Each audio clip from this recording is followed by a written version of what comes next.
Les matins de France Culture, Quentin l'a fait. 1973-2023, il y a 50 ans, jour pour jour, paraissait L'archipel du Goulag d'Alexandre Solzhenitsyn. Un livre-monde, une œuvre tout à la fois politique, historique, littéraire, philosophique, une flèche ayant transpercé le modèle soviétique et changé le monde, et dont le récit, les témoignages, les analyses demeurent absolument vivants. Alors, comment ce livre a-t-il été écrit, reçu, perçu? Pourquoi et comment l'archipel qui a levé le voile sur la vérité du Goulag en URSS reste-t-il d'actualité? Pour en parler, je reçois ce matin deux invités. Georges Niva, bonjour. Bonjour. Vous êtes professeur émérite à l'Université de Genève, historien des idées. Vous avez été l'un des traducteurs de l'œuvre d'Alexandre Solzhenitsyn et vous venez de faire paraître L'archipel du Goulag, qui est une réécriture, un accompagnement dans cette somme qu'est ce livre magnifique. L'archipel du Goulag, c'est paru aux éditions Fayard cette année. À vos côtés, Louba Jürgenson, bonjour. Bonjour. Vous êtes écrivaine, traductrice, professeure à Sorbonne Université, spécialiste de la littérature russe et vice-présidente de Mémorial France. Georges Niva, qu'est-ce que l'archipel du Goulag? Je le disais, un livre total, un livre d'histoire, un livre poétique, un livre d'ailleurs qui ne peut laisser indifférent et indemne aucun de ses lecteurs, est à la fois une cathédrale, pour reprendre votre terme, et un volcan en activité. C'est-à-dire le socialisme sous la forme du bolchevisme, avec Lénine, avec Trotsky, avec beaucoup d'autres, dont le certain Djougashvili, qui va s'appeler Staline, avait fait une révolution. Et cette révolution avait créé une sorte de contre-révolution qui était un système esclavagiste qui s'est appelé le Goulag. Enfin, il y a eu d'autres noms également.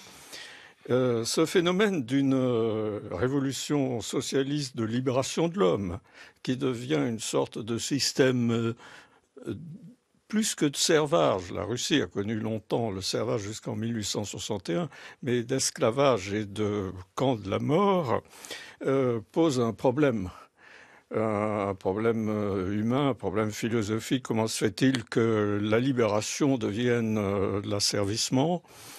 C'est un problème que des quantités de socialistes de l'époque ont eu à régler en eux-mêmes, soit pour approuver la chose, soit pour au contraire se rebeller. Ça a duré des décennies. Et au fond, l'URSS a caché cela pendant très longtemps. Il y a eu un seul petit texte qui s'appelait Les aristocrates de Nikolai Pogodine qui parlait des camps comme de quelque chose d'assez bien. Il y a eu les livres assez indignes auxquels ont participé un grand nombre, hélas, d'intellectuels, dont Gorky. Et puis surtout une sorte de non-dit, un tabou qui a duré très longtemps, jusqu'à ce que ce petit instituteur de Ryazan qui s'appelait Alexandre Solzhenitsyn envoie à la revue Novy Mir, qui était dite libérale et dirigée par un poète Twardowski, une journée d'Ivan Denisovitch. Pour le publier, il a quand même fallu l'autorisation du grand chef, Nikita Khrouchtchev. Là, on est en 1962. Voilà. Alors, si vous voulez, après la journée d'Ivan Denisovitch, qui a rompu un tabou, qui est un récit de 120 pages magnifique, classique dans sa structure, mais pas classique dans le style de ses personnages. Solzhenitsyn s'est mis a décidé qu'il allait faire plus que ça, qu'il allait faire une histoire complète des décennies du Goulag et une histoire complète de chacun de ceux qui a subi l'arrestation, le transfert, la mort de centaines de camarades autour de lui.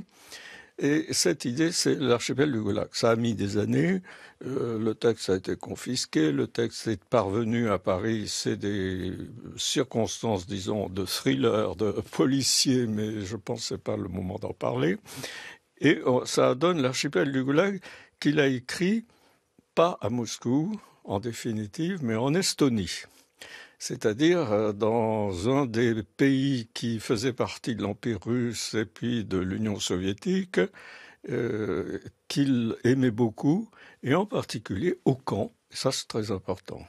Il a fait la connaissance d'un Estonien, Susi, qui lui a expliqué que c'était le vrai socialisme, et c'est chez lui, et de façon clandestine, qu'il a mis fin à cet énorme livre de 1800 pages, et qui est entièrement écrit à la main, qui est passé à Paris, qui a été composé à la main par le frère du danseur, par Léonide Liffard.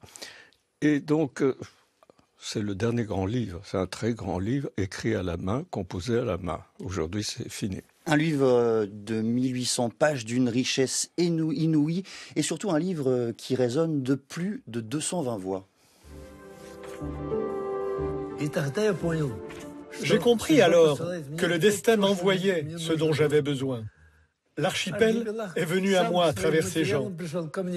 J'ai par la suite identifié les plus importants d'entre eux, ceux que je considère comme les véritables co-auteurs de l'archipel. Bien sûr, ils ne comprenaient pas ce que je faisais. Pourquoi j'avais besoin d'eux? Personne n'était au courant de mon projet. Personne. Eux, c'est avec leurs émotions, leurs sentiments qu'ils me donnaient ces informations. Je les recueillais avec plaisir, tout en me demandant comment les intégrer à la structure du livre. Extrait du documentaire L'archipel du Goulag, le courage de la vérité. Et on vient d'entendre Alexandre Solzhenitsyn qui parle, Louba Jorgenson, de quelque chose pratiquement qui lui arrive, faisant partie de son destin. Cette écriture avait évidemment quelque chose de nécessaire, mais lui, plus largement, avait la mission de transmettre, d'écrire, de lever le voile. Oui, Alexandre Solzhenitsyn s'est toujours perçu comme étant porteur d'une mission. Il l'a dit à plusieurs reprises. Ça tient au fait que qu'il a été au Goulag, on lui a découvert un cancer, maladie qui ne se soignait pas du tout à l'époque, et malgré cela, il a guéri. Il a vraiment vu là un signe divin. Bon, c'est un épisode qu'il relate d'ailleurs dans le pavillon des cancéreux. Donc, alors c'est un propos qu'on trouve chez beaucoup de témoins qui ont l'impression que s'ils ont survécu, c'est précisément pour témoigner, parce que la question se pose bien sûr, pourquoi moi? Pourquoi moi j'ai survécu, pourquoi pas mon voisin de Chali, et donc oui, Solzhenitsyn, à partir de la publication d'une journée d'Ivan Denisovitch qui, comme vient de le dire Georges, a été publiée par une revue officielle soviétique, même libérale, mais quand même intégrée dans l'espace soviétique. Et donc, ça a été un immense bouleversement dans les lettres soviétiques. Il commence à recevoir des lettres d'anciens détenus, et donc il est en mesure de rassembler une masse d'informations. Évidemment, ce qu'on ne sait pas, c'est justement, il se demande comment l'intégrer, mais on ne sait pas exactement comment ces voix résonnent. On entend quand même toujours dans ce livre polyphonique la voix de Solzhenitsyn, mais traversée par ses présences. Donc c'est à la fois un livre, c'est un livre collectif aussi, et qui est aussi une sorte de tombeau collectif pour ceux qui n'ont pas survécu. Solzhenitsyn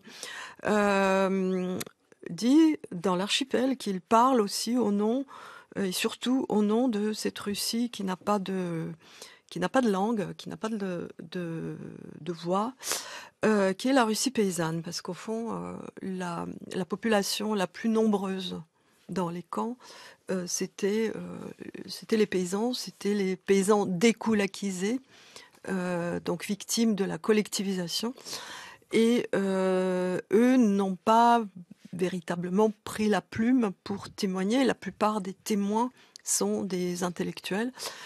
Donc Solzhenitsyn cherche à donner la parole à ces morts anonymes. Et c'est pour ça d'ailleurs que le personnage principal d'une journée d'Ivan Denisovitch est un paysan. Et ce qui est intéressant, c'est que Solzhenitsyn le convoque dans l'archipel du Goulag en tant que témoin.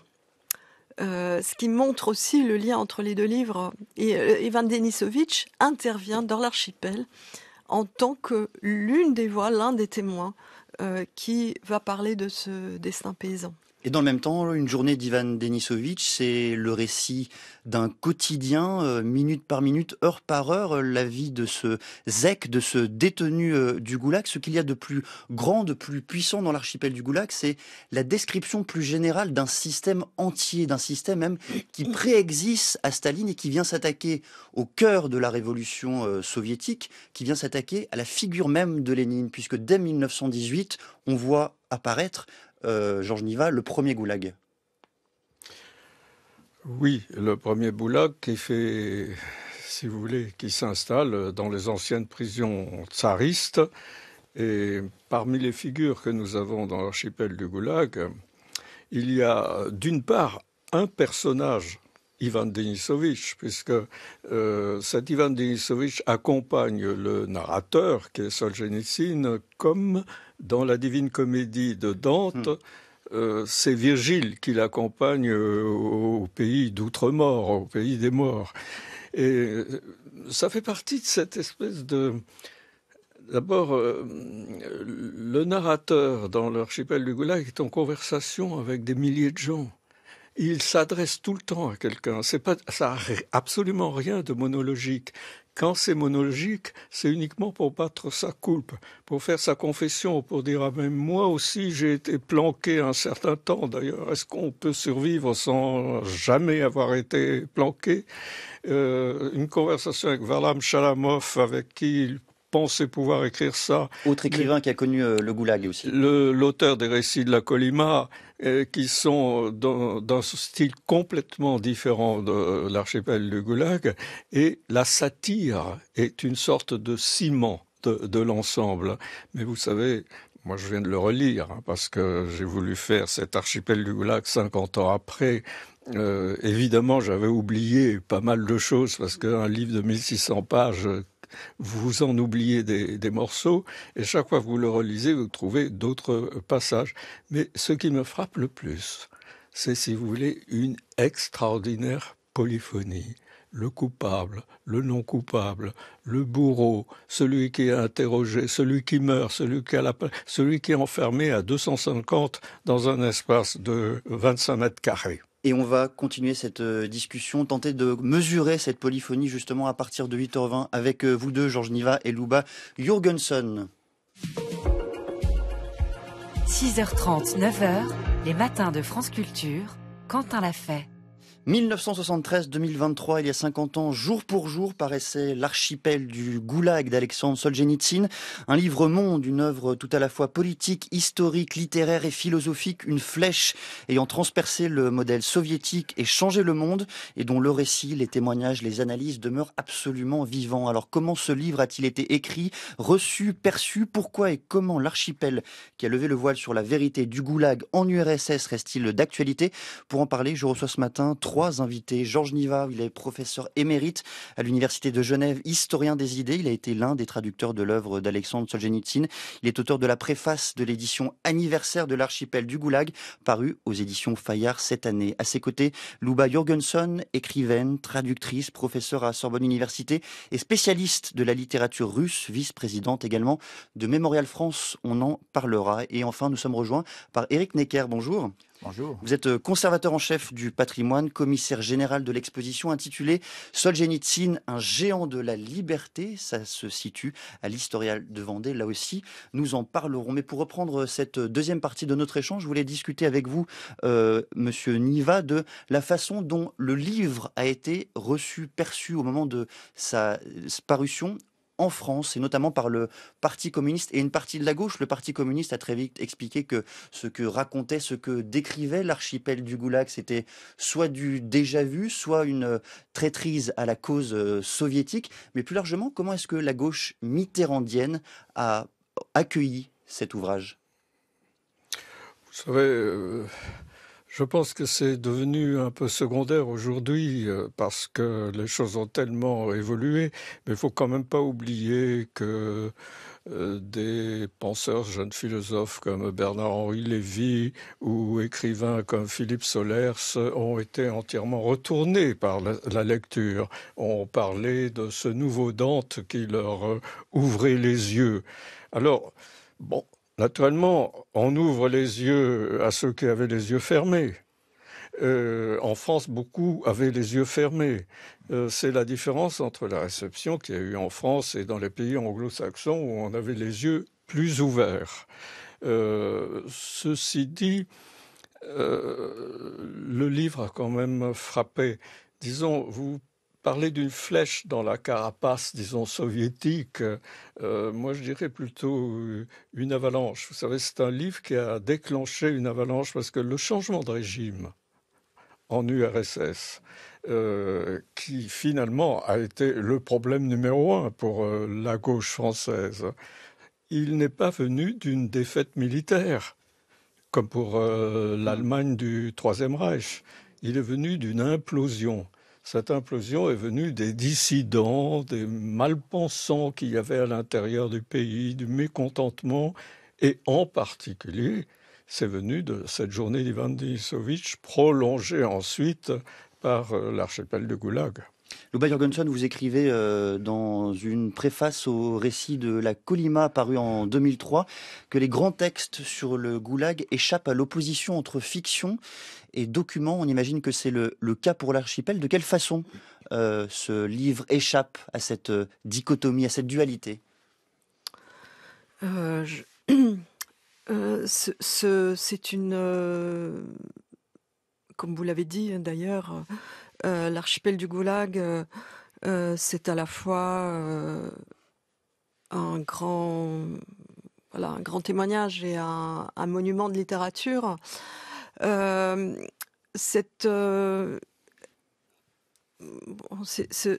témoignage qui est composé de voix différentes, comme on l'avait déjà dit, eh bien forcément dans la composition du livre, c'est l'auteur Solzhenitsyn qui va décider quel fragment il va choisir. En fait, c'est lui qui est le chef d'orchestre en quelque sorte.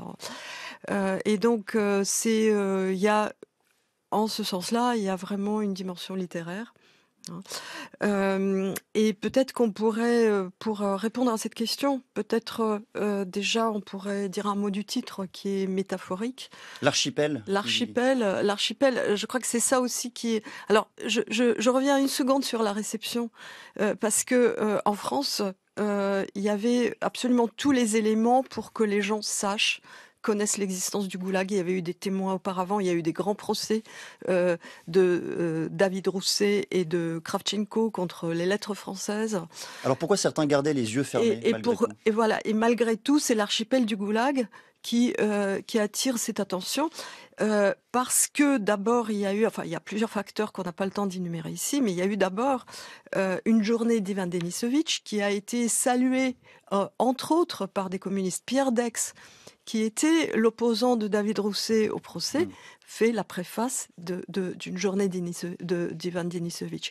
Parce que c'était un livre publié justement dans un espace officiel soviétique et qui permettait aux intellectuels, à certains intellectuels communistes français, en quelque sorte, de digérer le dégel. Et de revenir sur ce qu'ils avaient dit à l'époque où ils avaient été staliniens.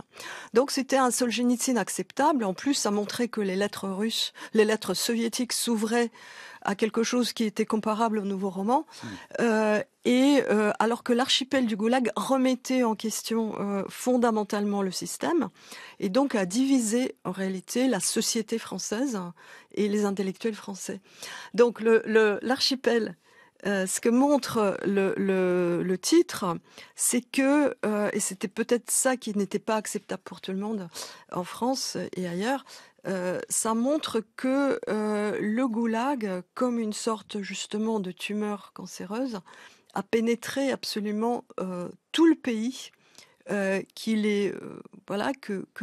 le goulag est partout et qu'il est même présent dans les espaces soi-disant libres. C'est-à-dire qu'il n'y a pas de liberté et que les gens qui se pensent libres en Union soviétique, ils sont libres jusqu'au moment où cette tumeur va les happer.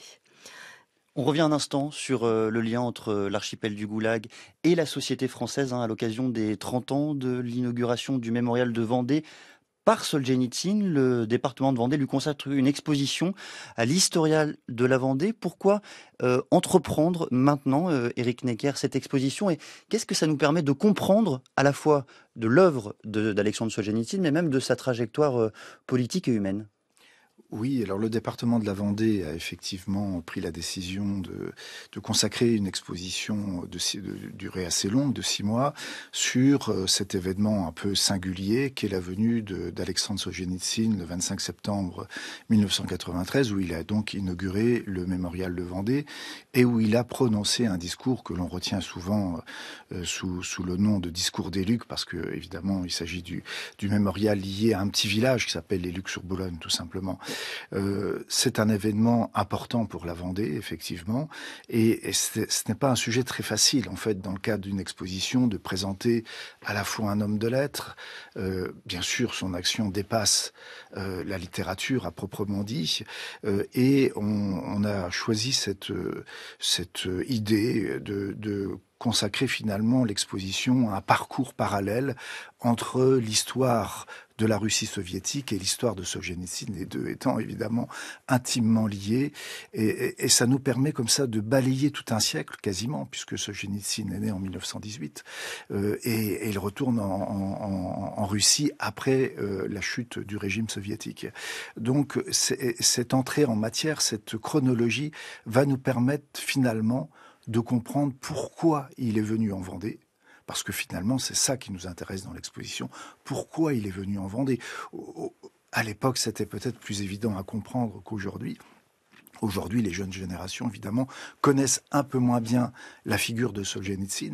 Est-ce que ce voyage en Vendée, pardonnez-moi, est-ce que c'était au fond un voyage d'adieu, un retour déjà, un chemin entamé vers le retour en URSS? Oui, alors j'ai l'impression que c'était effectivement comme un dernier adieu en quelque sorte, et il voulait le faire en Vendée. Alors bien sûr, il s'est arrêté à Paris, puisqu'il a été reçu à Paris par Bernard Pivot, par exemple, dans son émission, mais également par différentes autorités politiques de l'époque.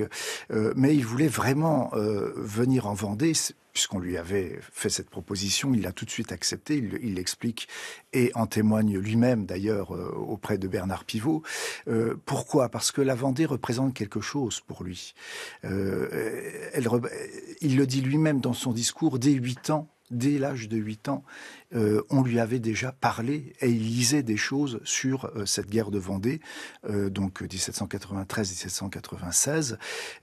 Pourquoi ? Parce que chez les soviétiques déjà, Lénine, avant qu'il prenne le pouvoir, donc dans les années 1900-1905, parle de la Vendée et parle de ces massacres réalisés par la Convention comme une répression finalement réussie. Comment mater une révolte finalement, et s'en est inspiré par la suite d'une certaine manière. Solzhenitsyn, comme tous les Russes cultivés de l'époque, connaissait cet épisode et connaissait cette référence en fait de Lénine. Et cette admiration qui portait aussi à la terreur et à Robespierre, par exemple. On voit dans cette exposition des photographies d'Alexandre Solzhenitsyn aux côtés de Philippe de Villiers. Ce qu'il craignait, Alexandre Solzhenitsyn, l'instrumentalisation politique de son parcours, la récupération par certaines parties de la droite française. Alors bon, ça, je ne pense pas qu'il puisse être facilement manipulable, Alexandre Solzhenitsyn. Non, je pense qu'il y avait cette concordance vraiment entre l'invitation qu'on lui a faite. Effectivement, l'invitation provenait de Philippe de Villiers, qui était le président du conseil départemental, conseil général à l'époque. Mais lui, ce qui l'intéressait, c'était de venir en Vendée honorer en quelque sorte la mémoire des victimes du totalitarisme, de la terreur. Et le village des Lucs est un lieu emblématique en Vendée. Voilà, et c'est pour ça qu'il est venu inaugurer ce mémorial construit à cette époque. Georges Niva, comment est-ce que vous analysez, vous, 30 ans après, ce voyage d'Alexandre Solzhenitsyn en Vendée, l'inauguration de ce mémorial ? Vous savez, tout récemment, pour le centenaire de la naissance de Solzhenitsyn, sa veuve, Natalia Dmitri Evna Solzhenitsyn a fait cadeau à l'Institut de France du manuscrit de la Révolution française et la Révolution russe de leçons. Et ça fait partie de ces leçons. Maintenant, ceci dit, il faut faire un petit bémol, en ce sens que dans ce livre que j'ai traduit, il salue quand même la différence entre les révolutionnaires, les robespierristes et les bolcheviks, en disant à cette époque-là, en France, je remarque que le mot patriote était révolutionnaire, était employé par ce qui n'a jamais été le cas chez nous. Et il s'est intéressé à la Vendée, il n'est pas le premier, la poétesse Tsvetaeva s'est intéressée à la Vendée également, mais il s'y est intéressé en comparaison avec l'insurrection de Tambov qui a eu lieu en Russie. Une insurrection qui joue un rôle dans ses réflexions. Il est allé voir lui-même les lieux de l'insurrection, accompagné par un très cher ami, et il en parle longuement dans le roman qui a suivi, qui s'appelle La Roue Rouge, qui a suivi l'archipel du Goulag, qui est un roman dans lequel il essaye de comprendre les racines. Pourquoi est-ce que la liberté s'est transformée en esclavage et la révolution en contre-révolution? Et par conséquent, Tambov est essentiel pour comprendre sa venue en Vendée. Ceci dit, il n'y a pas que Lénine, en ce sens que les études sur la Révolution française dans l'historiographie soviétique sont énormes. Et que si vous prenez un historien comme Tarlé, eh bien, en lisant Tarlé, on apprend énormément de choses sur le Directoire, Prairial, Bonaparte, et avec des petites préfaces comme par exemple Tarlé écrit, eh bien, ce Bonaparte, Hitler se prétend un nouveau Bonaparte, eh bien c'est ridicule, il n'est rien, il est un pygmée à côté de ça. C'est assez étonnant, parce que c'est écrit en pleine période stalinienne et évidemment avec la bénédiction de Staline. Ce qui fait que le lecteur, et le très jeune lecteur qui était Solzhenitsyn, en savait énormément sur toute l'histoire de la Révolution française. Je voudrais qu'on s'intéresse maintenant à l'actualité de l'archipel du Goulag.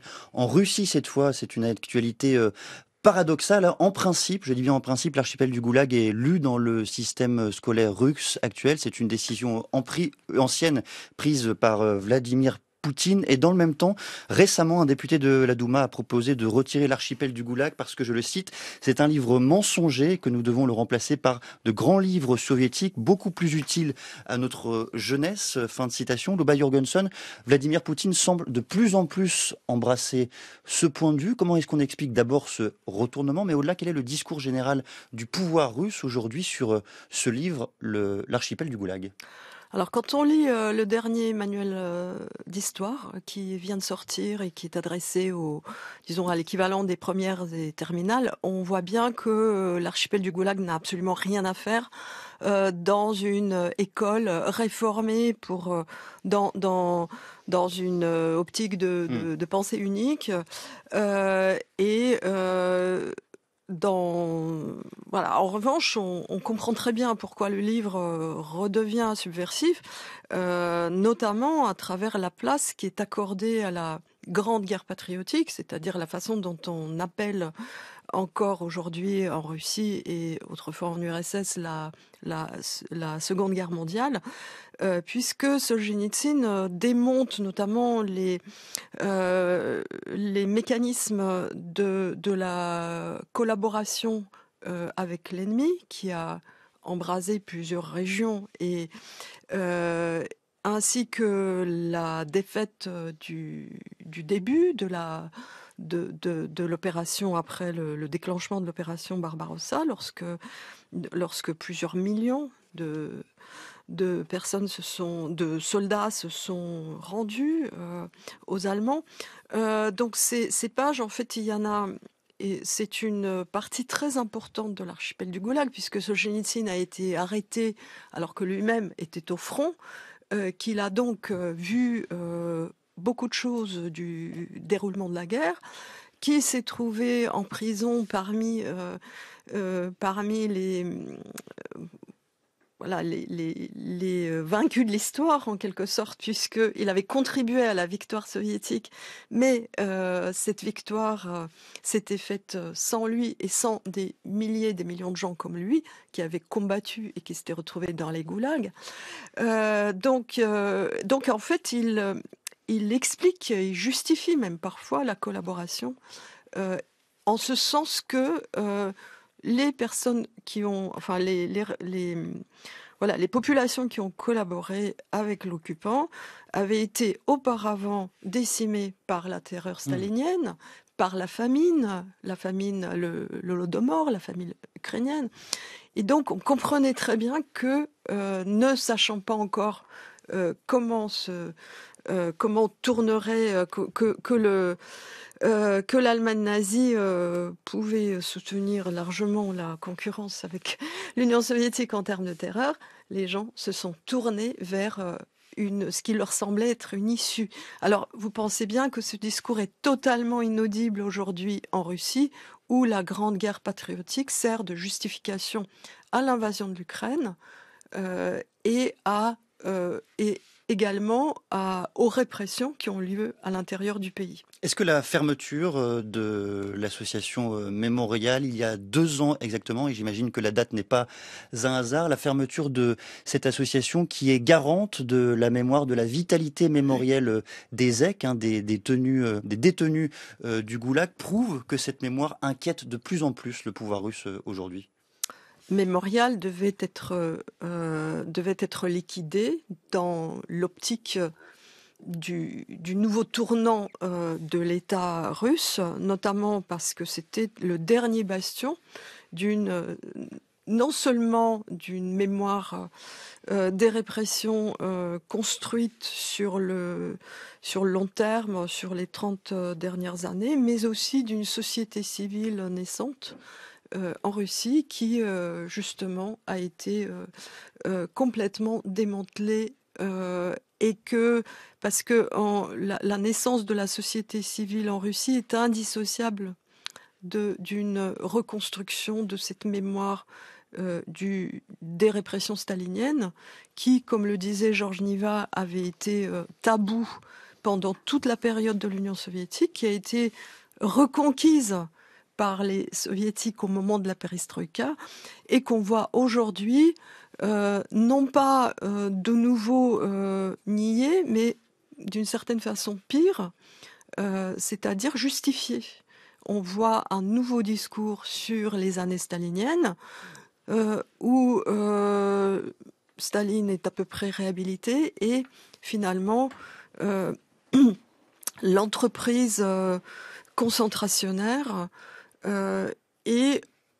n'est pas nié, mais est en grande partie justifié en tant que mesure nécessaire pour l'industrialisation du pays et pour la victoire dans la Grande Guerre patriotique. Et l'on pense évidemment à Alexeï Navalny, l'opposant russe qui a été transféré ces derniers jours vers une colonie pénitentiaire reculée de l'Arctique russe. Cet établissement de haute sécurité a été créé sous Staline à l'époque des goulags. Éric Necker, est-ce qu'il faut y voir une continuité effective entre ce système du goulag et le système concentrationnaire qui prévaut aujourd'hui ? Oui, il est bien difficile de le dire, mais oui, il y a certainement une continuité. Dans l'exposition, on parle évidemment donc de toute l'histoire de Solzhenitsyn, évidemment avec une part importante sur la période du goulag. On évoque également l'histoire éditoriale, en particulier de l'archipel du goulag, mais pas seulement. On présente quelques pépites comme la première page composée de la première édition de l'archipel du goulag. Et d'ailleurs, je dois ajouter que le manuscrit que vous citiez, professeur, et qui appartient donc aujourd'hui à l'Institut de France, est également présenté à l'Historial. Georges Niva, l'archipel du Goulag, c'est aussi un ouvrage philosophique. Vous écrivez, l'archipel est un des grands livres qui enseigne le recul, la connaissance apophatique de soi, c'est-à-dire une connaissance négative de soi, ce qu'on n'est pas. Qu'est-ce que cela signifie dans le fond ? Ça signifie qu'avant de passer par une épreuve, comme par exemple de faire la guerre et de risquer sa vie, par une épreuve de passer des années dans un esclavage où on ne peut survivre qu'aux dépens du voisin en lui arrachant le quelque peu de nourriture qui se trouve à disposition, on apprend ce qu'on est. Avant, on ne le sait pas. C'est cela. Et il y a un troisième grand livre, on a parlé de Chalamov, il y a Vie et destin de Grossman, qui n'a pas été au camp et qui néanmoins a écrit un des très grands livres où en particulier il pose le problème de la ressemblance, la parenté entre les deux totalitarismes, entre Hitler et Staline, qui ont d'ailleurs fait leur pacte en 1939 entre eux. Solzhenitsyn a une particularité qu'il cherche d'abord à définir quand est-ce qu'on cesse d'être un être humain.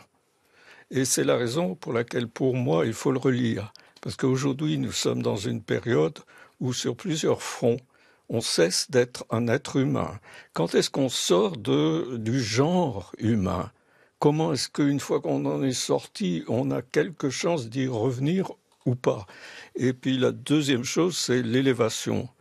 Parce que quand j'ai dit c'est une cathédrale d'écriture, une cathédrale, ça monte. C'est pas un temple qui a une basilique.